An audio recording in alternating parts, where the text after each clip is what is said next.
Bonjour, bonjour et bienvenue sur KTV en direct à la télévision, à la radio et sur les réseaux sociaux pour ce temps de parole consacré à l'économie, notamment informelle. Et pour en parler, nous recevons Ségolène Thomas, directrice de l'ADI. Bonjour. Bonjour. Bienvenue sur Coesi. Merci d'être présente ce matin pour parler de plusieurs choses, notamment de ce qui se passe aujourd'hui. L'ADI qui repart en campagne depuis le début de la semaine. Il y a un bus qui est là. Vous allez à la rencontre des gens, notamment pour l'économie informelle, pour passer de l'informel au formel, je dirais. Comment ça se passe depuis lundi ? Alors, on est effectivement en campagne, comme chaque année. On mène des actions fortes de sensibilisation et de promotion de l'entrepreneuriat. La thématique, alors, effectivement, inclut le secteur informel pour pouvoir sensibiliser à la création d'entreprises, mais cible également et avant tout les jeunes, donc qu'ils soient en situation d'activité informelle ou tout simplement avec un projet de création et sur lequel ils ne se sont pas encore engagés. L'idée étant donc de pouvoir faire passer le message aux jeunes qu'il est possible de se lancer, quels sont les leviers, quels sont les acteurs et quels sont les moyens que l'ADI peut leur mettre à disposition. Justement, hier, on est allé vous voir du côté de MSA Perret et le directeur territorial adjoint a dit le but est de sillonner les 4 coins de l'île pour communiquer sur la création d'entreprises. C'est compliqué d'aller sur les 4 coins de l'île, d'aller partout.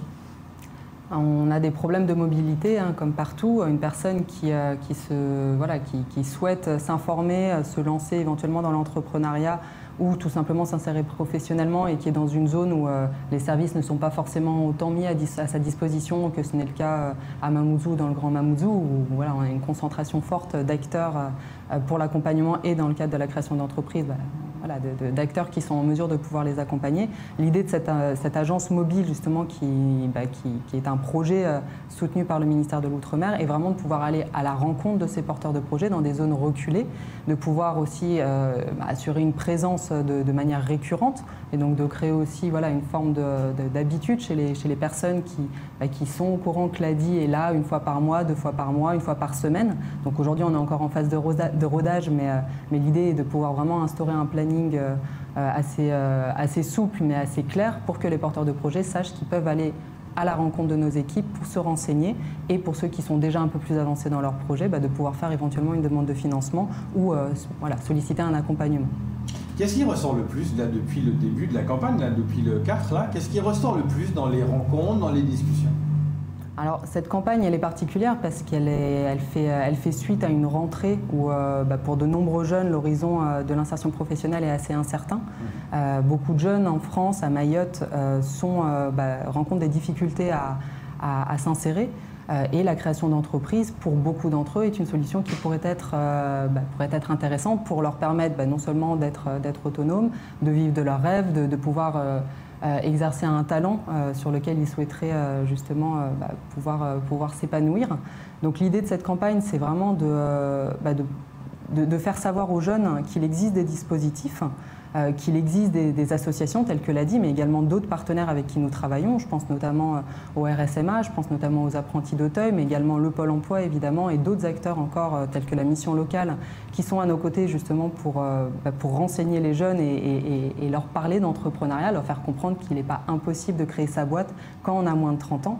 Et ce qu'on constate, c'est que non seulement donc, on a un fort répondant, on a déjà eu plus de 80 personnes qui ont été rencontrées, sensibilisées au travers des 2 premières demi-journées, mais aussi que derrière, c'est près de 8 personnes, 8 jeunes sur 10 qui ont vraiment cette idée de se dire pourquoi pas créer mon entreprise, mais qui sont encore freinés par des idées reçues ou par des freins financiers la plupart du temps pour se lancer. Les idées reçues, c'est quoi ? C'est on ne fait pas si on n'a pas, si on n'a pas d'argent, on ne le fait pas, ou on demande qu'à sa famille. C'est quoi les idées reçues ? Généralement, alors pour les jeunes, ce sera peut-être moins le manque de confiance. On est jeunes, on a une pêche généralement, on a envie de tout casser et on se sent capable généralement de gravir des montagnes. En revanche, les réalités sont quand même aussi telles qu'elles sont. La création d'entreprise, quand on ne connaît pas les démarches, quand on ne sait pas forcément comment s'y prendre et quand on ne sait pas à qui s'adresser, ça peut paraître compliqué. Les démarches administratives sont ce qu'elles sont, même si on a aujourd'hui la chance d'avoir à Mayotte enfin le statut de la micro-entreprise, donc qui facilite ce type de démarche. L'accompagnement reste quand même un des freins aujourd'hui, puisqu'on ne sait pas toujours à qui s'adresser. Les freins sont également financiers, évidemment, quand on n'a pas encore commencé à travailler, on n'est pas encore autonome financièrement, on n'a pas forcément de ressources. créer son entreprise, même si on n'a pas besoin d'avoir 40 000 € pour créer une boîte. En général, à Mayotte, en tout cas pour les clients de l'ADI, on est plutôt aux alentours de 8 000, 9 000 € en moyenne. 9 000 pour commencer. Ça reste un frein, et c'est un frein qu'il faut pouvoir lever. Grâce à vous notamment et à vos soutiens. Chose d'important, aujourd'hui, vous allez signer une convention avec la ville de Mamoudzou. Alors, dans l'accompagnement des entrepreneurs du secteur informel, expliquez-nous un peu ce que sera cette convention. Alors, effectivement, aujourd'hui, nous avons le plaisir de signer cette convention avec la ville de Mamoudzou, qui s'engage à nos côtés pour pouvoir renseigner, sensibiliser le secteur informel, afin de les accompagner dans leur démarche, pour les aider à finaliser leur projet pour ceux qui seraient sur une démarche de création, et surtout pour pouvoir les aider à se formaliser, donc réaliser ces démarches d'immatriculation. Ça, c'était important d'avoir ça avec Mamoudzou.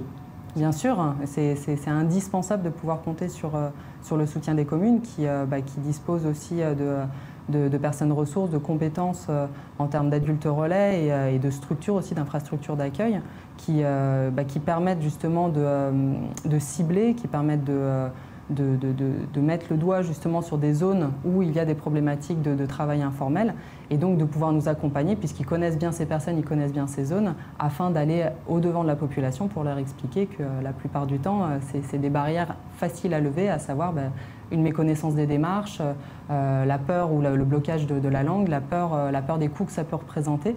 Donc voilà, c'est autant de raisons qui nous poussent aujourd'hui à travailler d'autant plus avec les communes, et aujourd'hui avec la commune de Mamoudzou. Le but, c'est donc, il est clair, le but, c'est de passer de l'informel au formel, quelque part. Avec ça, c'est d'aider à la facilité, de passer de plus en plus dans la légalité, je dirais, entre guillemets. Tout à fait, et puis le passage de l'informel au formel, ça implique aussi pour les entrepreneurs un gain en matière de sécurité pour leur emploi, d'accès aux droits. On voit notamment dans le cadre de la crise Covid les difficultés qu'ont pu rencontrer l'ensemble des entrepreneurs à Mayotte, et particulièrement les entrepreneurs du secteur informel. C'était l'impossibilité d'accéder aux aides mises en place par l'État justement pour soutenir l'entrepreneuriat, pour soutenir l'activité économique. Donc c'est tous ces droits et toute cette sécurité qu'il faut aussi pouvoir vendre, mais également les devoirs que représente une entreprise formelle, donc en termes de déclaration de chiffre d'affaires, en termes de cotisation sociale et autres démarches administratives. Et ce n'est pas la seule convention que vous allez signer, il y en a d'autres qui sont prévues. Tout à fait. On a également actuellement en cours donc, des conventions avec le RSMA de Mayotte, donc, qui sera signé ce vendredi, et qui vise donc à pouvoir sensibiliser, réaliser des actions de sensibilisation auprès des jeunes qui sont accueillis dans leur dispositif, également auprès des volontaires techniciens. Et donc l'idée, c'est d'une part de parler entrepreneuriat pour ceux qui, à l'issue de l'accompagnement par le SMA, souhaitent s'orienter vers la création d'entreprises, mais également parler de mobilité, puisque à l'ADI, on dispose d'outils afin de faciliter l'insertion en tant que salarié ou l'accès à l'emploi. Mmh. Et donc, il y a aussi les apprentis d'Auteuil, ça c'est prévu aussi, d'être rapproché d'eux pour une convention.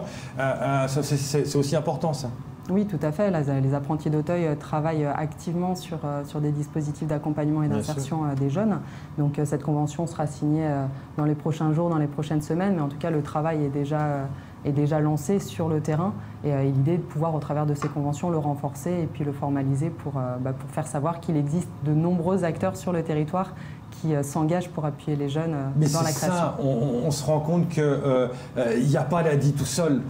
Tout seul, l'ADI est moins forte. L'union fait la force. Vous avez besoin de toutes ces conventions pour aller de l'avant, pour aider ces jeunes, pour aider à la création d'entreprises. C'est vraiment un moteur important, ces conventions. C'est des conventions, en fait, au-delà de la convention qui est un acte fort, c'est la mise en œuvre opérationnelle des actions qui en découlent. On a des conventions effectivement avec différents partenaires institutionnels, associatifs. L'idée surtout, c'est de renforcer, comme vous le dites, ce réseau, de faire savoir aux jeunes qu'ils ne sont pas seuls, qu'il y a des structures qui peuvent leur faire confiance, qui ont les compétences pour les accompagner et pour faire en sorte que leur projet se réalise. Et donc, voilà, nous, on s'engage aussi aux côtés de ces différents partenaires à le faire savoir, C'est l'objet justement de la conférence de presse qui aura lieu tout à l'heure avec la mairie de Mamoudzou et puis de la communication qu'on réalise pour faire savoir que les acteurs se mettent ensemble pour travailler sur cette question de l'entrepreneuriat et l'insertion par l'activité indépendante. Et puis surtout de faire savoir aux jeunes qu'ils ne sont pas seuls, encore une fois. Et de dire n'ayez pas peur malgré la crise Covid, parce que ça fait peur ça. Parce que la crise Covid, on a tellement vu d'entreprises qui ont tiré la langue, d'autres qui ont fermé. On est dans l'incertitude, est-ce que ça va repartir ou pas? Ça peut faire peur, ça aussi, aux jeunes.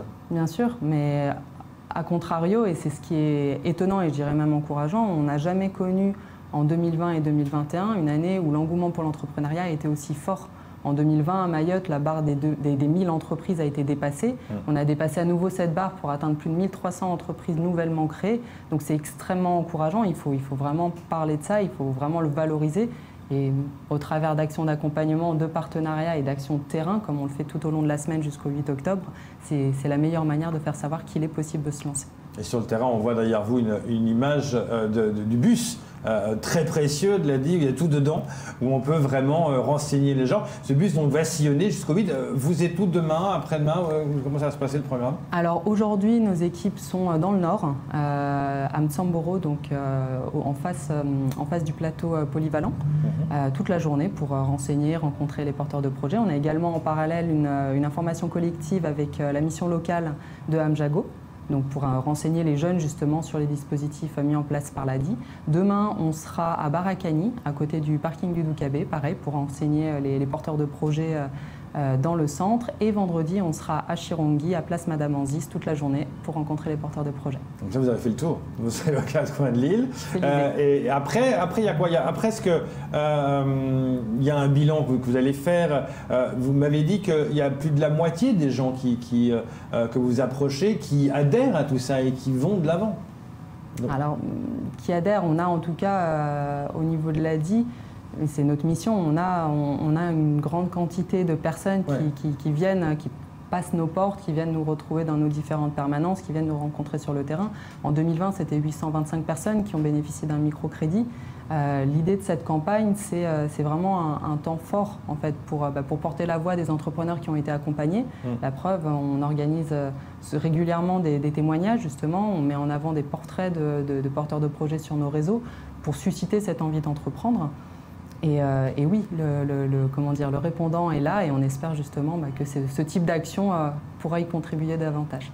Merci beaucoup. Ségolène Thomas est venue nous en parler. L'ADI agit, les conventions vont être signées et vous serez également sur le terrain jusqu'au 8. Merci beaucoup. Merci à vous. C'est tout pour ce temps de parole. Tout de suite, la suite de vos programmes.